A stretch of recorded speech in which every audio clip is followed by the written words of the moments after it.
আসসালামু আলাইকুম সবাইকে। আসসালামু আলাইকুম Bangali boy. Thank you for invitation. ধন্যবাদ আপনাকে ইনভাইট করার জন্য।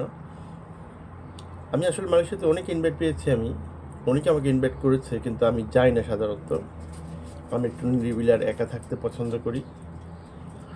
আর সবচেয়ে বড় কথা হচ্ছে আমি শারীরিকভাবে খুবই অসুস্থ।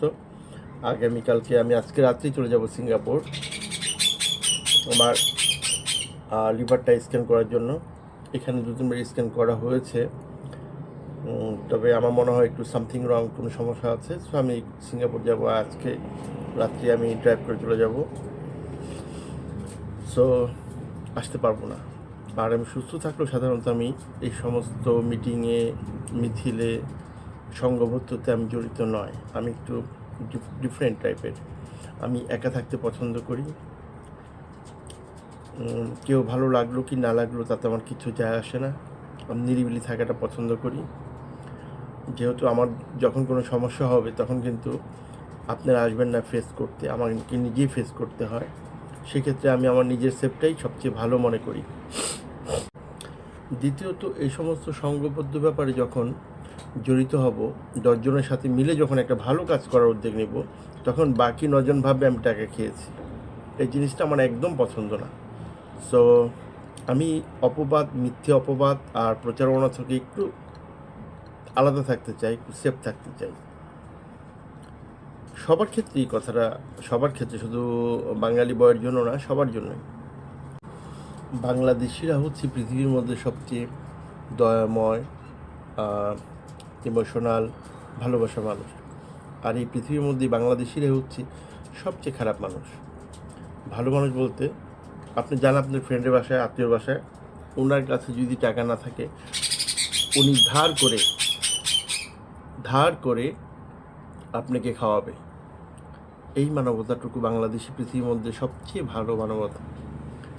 খারাপের দিক দিয়ে বলতে গেলে, আপনি যদি আজকে এজেন্টের ব্যবসা করে থাকেন, আপনি নিয়ে আসেন একজন বাংলাদেশিকে, নিয়ে এসে তার যোগ্যতা না থাকা সত্ত্বেও আপনি একটা ভালো ব্যাংকের ম্যানেজারের পদে বসিয়ে দেন, ইঞ্জিনিয়ারের, আপনি পৃথিবীর যে কোনো দেশে নেন, নিয়ে প্রথম শ্রেণী কাজটা দেন, তারপরে মন পাবেন না।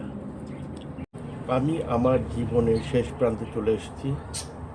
মনে হয় আর বেশি দিন বাঁচব না। তবে আই হ্যাভ টু ট্রাই। আমি চেষ্টা করি প্রতিটা বাংলাদেশিকে ব্যাকআপ দেওয়ার জন্য। আমি আপনাদের সাথে আছি, আমি আপনাদের সাথেই থাকবো যতদিন বেঁচে থাকবো। তবে আমার লাস্ট একটা ইচ্ছে ছিল যে এই মালয়েশিয়াতে আমি একজন বৃদ্ধ আশ্রম খুলব। মনে হবে আমার আসার স্বপ্ন হবে। আমি অনেক ইমেল করেছি, এমনকি আমেরিকান হাই কমিশন থেকে আমার সাথে যোগাযোগও করেছে। প্রথম প্রশ্নটা করেছিল আমাকে বাংলাদেশ, প্রথম প্রশ্ন করেছিল তুই বৃদ্ধাশ্রম করবি কী জন্য। আমি বলেছিলাম আমি একদিন বৃদ্ধ হব, এই জন্যই বৃদ্ধাশ্রম করব। তোর দেশে না করে তুই মালয়েশিয়াতে করবি কেন?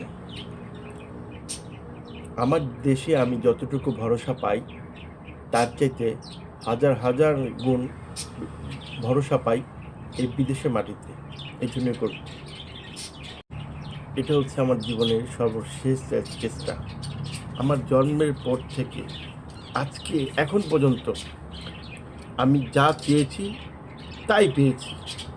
প্রতিটা জিনিস এখন পর্যন্ত যা চেয়েছি তাই পেয়েছি। একটাও আমার লাইফে একটা আশা অসম্পূর্ণ থাকেনি, সবগুলো সম্পূর্ণ করেছি আমি। আমার লাস্ট চেষ্টা হচ্ছে এইটা এনিহাও আমি করেই ছাড়বো এটা। বাংলাদেশিদের সাথে থাকা যায়, পাশে থাকা যায়, কথা বলা যায়, কিছু করা যায় না।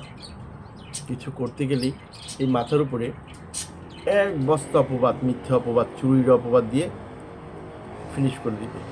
এটাই হচ্ছে আমার সবচেয়ে বড় ভয়।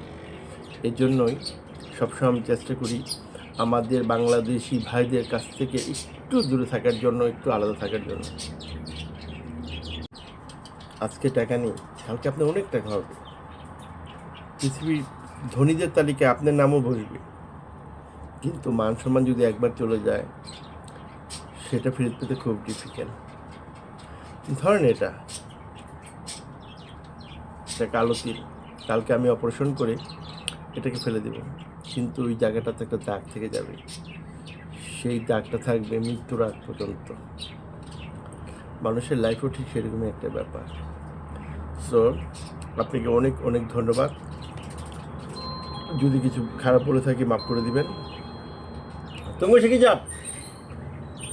সবাইকে অনেক অনেক শুভেচ্ছা। আসসালামু আলাইকুম। ও ওয়ান মোর থিং, আমার জন্য একটু দোয়া করবেন। আসসালামু আলাইকুম।